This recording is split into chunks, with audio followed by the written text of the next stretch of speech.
चलिए अब question number 8 के बारे में डिस्कस करते हैं, एक्सरसाइज 7.1 का। ठीक है, ये आपका एग्जाम के दृष्टिकोण से आपका मोस्ट इंपॉर्टेंट क्वेश्चन है, मोस्ट इंपॉर्टेंट क्वेश्चन है। ठीक है, चलिए इसको पढ़ते हैं फिर इसको बनाते हैं। y अक्ष का वह बिंदु ज्ञात कीजिए। आपसे पूछा जा रहा है कि y अक्ष का वह बिंदु ज्ञात कीजिए जिसके लिए बिंदु P2, -3 और Q10, y के बीच की दूरी 10 मात्रक है। चलिए इसको डायग्राम के थ्रू समझते हैं।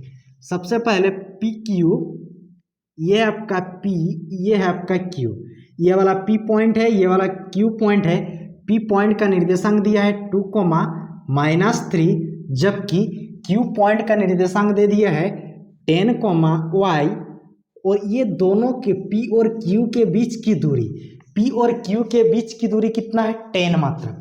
कितना है? 10 मात्रक। ये आपका क्वेश्चन में ही दे दिया है कि इन दोनों के बीच की दूरी कितना है? 10 मात्रक है। ठीक है, तो आपसे क्वेश्चन में पूछा जा रहा है कि तब आप y का वैल्यू निकालिए, तब आप y का वैल्यू निकालिए। चलिए सेम डिस्टेंस फॉर्मूला से बनाएंगे, PQ से यानी दूरी वाला सूत्र से बनाएंगे। PQ से देखेंगे तो x1 आपका कितना है? 2, x1 इक्वल टू 2। उसके बाद x2 इक्वल टू आपका कितना दिया है? 10, तो लिखेंगे 10। उसके बाद कॉमा y1 इक्वल टू आपका कितना दिया? -3, y2 इक्वल टू आपका कितना दिया है? y, तो लिखेंगे y। और बीच की दूरी इसका मतलब है PQ इक्वल टू आपको कितना दिया है? 10 मात्रक। कितना दिया है? 10 मात्रक। ठीक है, तो आपसे पूछा जा रहा है कि y का वैल्यू आप निकालिए। यानी सबसे पहले PQ का जो डिस्टेंस फॉर्मूला होता है, PQ इक्वल टू क्या होगा? Root under x2 minus x1 का whole square plus y2 minus y1 का होल स्क्वायर।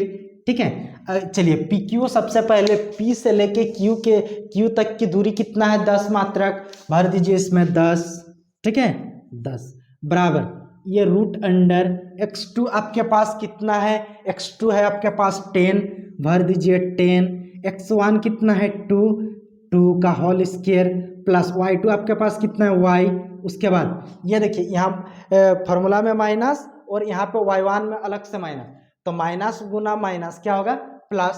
तो ये कितना हो जाएगा? y + 3 का होल स्क्वायर होगा। इधर रूट में है, इधर आ जाएगा तो आपका क्या हो जाएगा? वर्ग हो जाएगा। यानी ये आपका 10 का स्क्वायर हो जाएगा।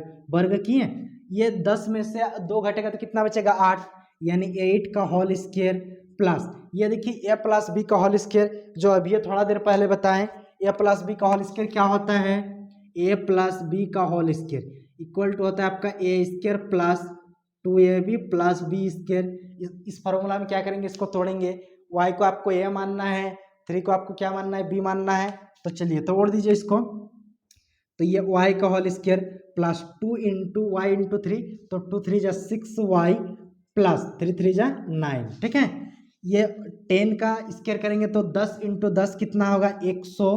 ठीक है, और इधर 64, 8 8 है 64, 8 गुना 8 64 प्लस ये y का स्क्वायर प्लस 6y। ठीक है, प्लस 9। अब इसको हम क्या कर सकते हैं? 100, ये 64 और 9 को जोड़ेंगे तो कितना आ जाएगा? 9 4 13, 13 का 3 हाथ में रहा 1, 7 73 प्लस y² प्लस 6y लिख सकते हैं। सारा चीज को उठा के इधर लिखिए और 100 को उधर। ठीक है, तो हम इसको लिख सकते हैं y² plus 6y plus 73 equal to 100। लिख सकते हैं कि नहीं? लिख सकते हैं। चलिए यहाँ पर लाइन खींचते हैं, फिर आगे बनाते हैं इसको। अब ये 100 प्लस में इधर लेके आइए लेफ्ट साइड, तो क्या होगा? माइनस होगा। यानी आपका y का square plus 6y plus 73 minus 100 equal to आपका 0 हो जाएगा। यानी y का स्क्वायर प्लस 6y। देखिए 100 आपका माइनस में है, 73 आपका प्लस में है, दोनों का आपस में घटाएंगे तो आपका कितना आएगा? 27, -27 -27। अब आपको इसको क्या करना है? 9 क्लास में आप लोग पढ़ चुके हैं कि इसको फैक्टर किया जाता है, अभाज्य गुणनखंड, मतलब इसको गुणनखंड किया जाता है फैक्टराइजेशन। तो इसका नियम क्या है? फर्स्ट और लास्ट को आपस में क्या किया जाता है?